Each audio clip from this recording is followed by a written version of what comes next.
of the ultimate paradox in modern governance. A leader who holds the keys to a house they insist is burning down, yet refuses to step outside. There is a specific kind of tension that arises when an individual is granted every protection, every liberty, and every opportunity a nation can provide, including a seat in its highest legislature, only to spend their career arguing that the very foundation of that nation is irredeemable. This isn't just a disagreement over policy, it's a fundamental conflict of interest. When a leader describes the system they oversee as fundamentally wicked, it forces a question that most in Washington are too polite to ask. We recently saw Senator John Kennedy address this tension during an exchange regarding Representative Ilhan Omar. He didn't use volume or vitriol. He used a simple, dry request for consistency. This moment matters because it strips away the typical partisan script and touches on a basic expectation of leadership, that you cannot effectively lead a nation you appear to resent.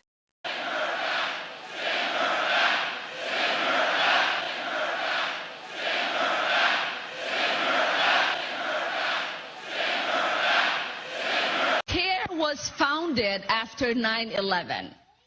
Because they recognized that some people did something and that all of us were starting to lose access to our civil liberties. And I consider Congresswoman Omar, Congresswoman Ocasio-Cortez, Congresswoman Tlaib, Congresswoman Presley, I think is her name. They call themselves the Squad. I consider them to be fools. Frankly, I don't know why the president felt the need to tweet on this subject at all.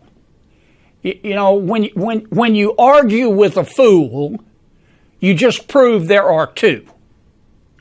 And I consider Congresswoman Omar, Congresswoman Ocasio-Cortez, Congresswoman Tlaib, Congresswoman Presley, I think is her name. They call themselves the Squad. I consider them to be fools. They hate America. They think America was wicked in its origins, and it's even more wicked today.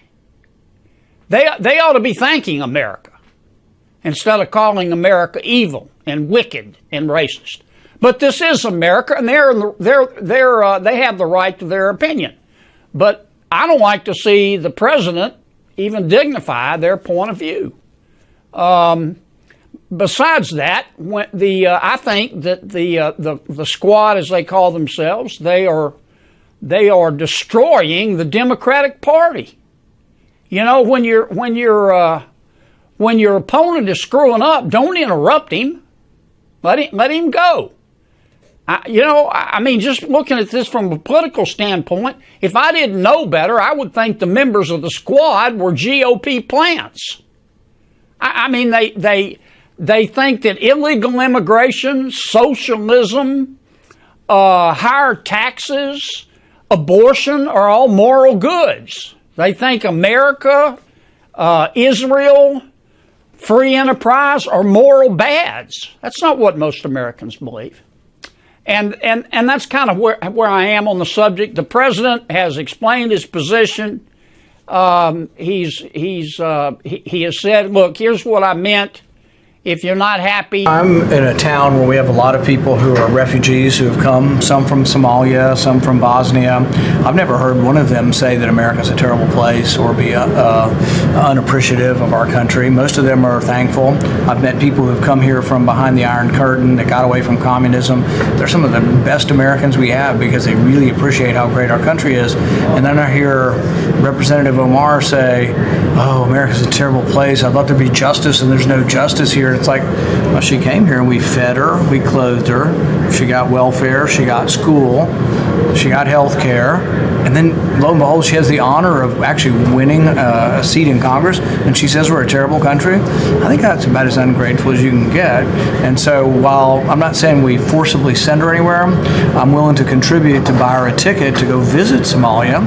And I think she could look and maybe learn a little bit about the disaster that is Somalia, that has no capitalism, has no God-given rights guaranteed in a constitution, and has about 7 different tribes that have been fighting each other for the last 40 years. And then maybe after she's visited Somalia for a while, she might come back and appreciate America more.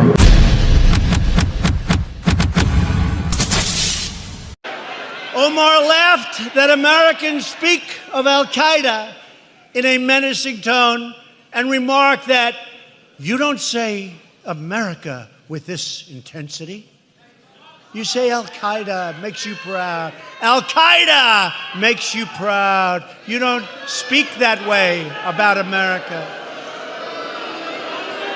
And at a press conference just this week, when asked what The takeaway here transcends the specific individuals in the room.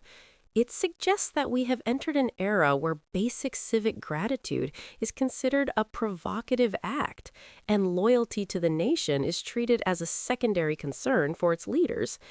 If those at the helm view the American foundation as a disaster, we have to ask what kind of future they are actually building. Leadership requires a belief that the thing being led is worth saving. Without that, we aren't witnessing a movement for reform. We are witnessing a slow, expensive divorce between a government and the people it no longer seems to respect.